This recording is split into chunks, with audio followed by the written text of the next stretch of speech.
आजमगढ़ के सांसद और भोजपुरी स्टार दिनेश लाल निरहुआ ने शहर से सटे एकरामपुर गांव पहुंचकर पिछले दिनों एक सड़क हादसे में एक ही परिवार के 5 लोग मृत होने पर पीड़ित परिजनों से मुलाकात कर संवेदना प्रकट की और किसान दुर्घटना बीमा निधि और विवेकाधीन कोष से मदद देने की बात कही। वहीं गांव में ही एक अन्य परिवार में पहुंचकर लोगों से मुलाकात की और आजमगढ़ की तमाम समस्याओं के बारे में बात की। कुछ भी कहने योग्य कोई भी नहीं है, क्योंकि एक परिवार से इतने लोगों की मृत्यु हो जाना बहुत ही दुखद घटना होगी। और एक बच्ची उसमें घायल भी है, जिसकी इलाज जिसका चल रहा है। ये साहब से भी बात हुई, बच्ची जिसकी इलाज जिसका चल रहा है उसकी जितनी भी सहायता है वो सब किया जा रहा है। और साथ में अभी हम लोग मुख्यमंत्री जी को भी लिखेंगे ताकि परिवार को जितनी ज़्यादा से ज़्यादा सहायता मिल सके, क्योंकि अब इसकी भरपाई तो कोई नहीं कर सकता। बस ये है कि इनके दुख में हम लोग इनके साथ खड़े हो सकते हैं और इनकी जितनी सहायता हो सकती है वो हम लोग कर सकते हैं। उसके लिए ही परिवार से मिलने के लिए आज यहाँ हम लोग उपस्थित हैं। लगभग शासन प्रशासन की तरफ से क्या रहा सहायता राशि इनको प्रदान की? उसमें अलग अलग कुछ तो कृषक दुर्घटना योजना में जो सरकार लाभ देती है वो इनको मिल रहा है।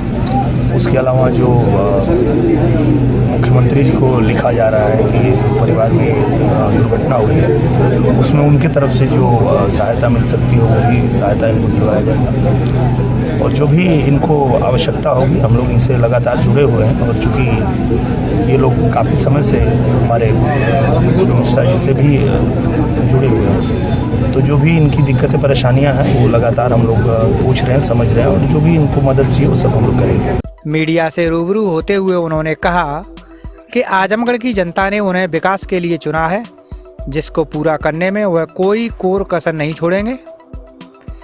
आजमगढ़ के मदुरई हवाई अड्डे का स्वरूप अंतर्राष्ट्रीय स्तर पर करने को लेकर भूमि अधिग्रहण की तैयारी है, जिसमें स्थानीय किसान सहयोग कर रहे हैं।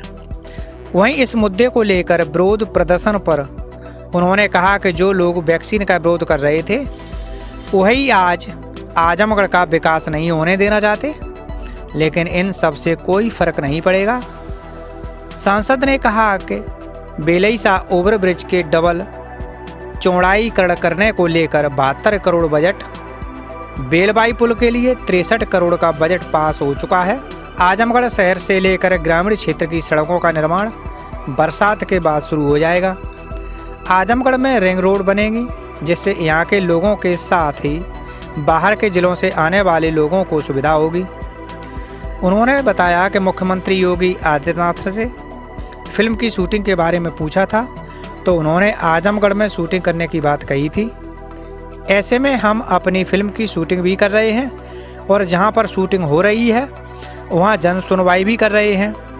इससे फ़ायदा ये है कि हम अपना काम करने के साथ जनता का भी काम कर रहे हैं। शीतकालीन सत्र शुरू होने में अभी 3 माह बाकी हैं और 3 महीने में हम जनता के बीच रहेंगे।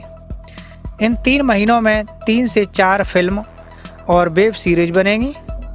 आजमगढ़ और वाराणसी के साथ पूर्वांचल के कलाकारों को भी इन फिल्मों में काम मिलेगा। अच्छा, लगातार अब आप आजमगढ़ में हैं, क्या ये माना जाए कि अब आप आजमगढ़ में ही रहकर शूटिंग करेंगे? बिल्कुल बिल्कुल, आजमगढ़ में हम लोग इसलिए हैं कि महाराज जी ने हमें आदेश दिया था कि आप आजमगढ़ में रह के लोगों के बीच में उनकी समस्या सुनी है और वो समस्या सरकार तक, अधिकारियों तक जहाँ भी पहुँचाना है वो सब पहुँचाया। तो हम लोग आजमगढ़ में ही हैं और जो निर्माता उन लोगों को भी ये सूचना दे दी गई है कि हम ये जब तक शीतकालीन सत्र चालू होगा तब तक आजमगढ़ में ही है, जनता के बीच में है। इस बीच अगर किसी को कुछ शूट करना है तो वो लोग भी आजमगढ़ में ही आके करेंगे। मतलब हम लोग हैं आजमगढ़ के बीच रह के ही लोगों का दुख दर्द समझ पाएंगे, उनकी परेशानी समझ पाएंगे और सरकार तक उसको पहुंचा पाएंगे। इसलिए आजमगढ़ रहने का फैसला किया गया। सब्सक्राइब कीजिए न्यूज़ इन इंडिया को और बेल आइकन को दबाइए न्यूज़ से जुड़ी लेटेस्ट वीडियोज सबसे पहले देखने के लिए।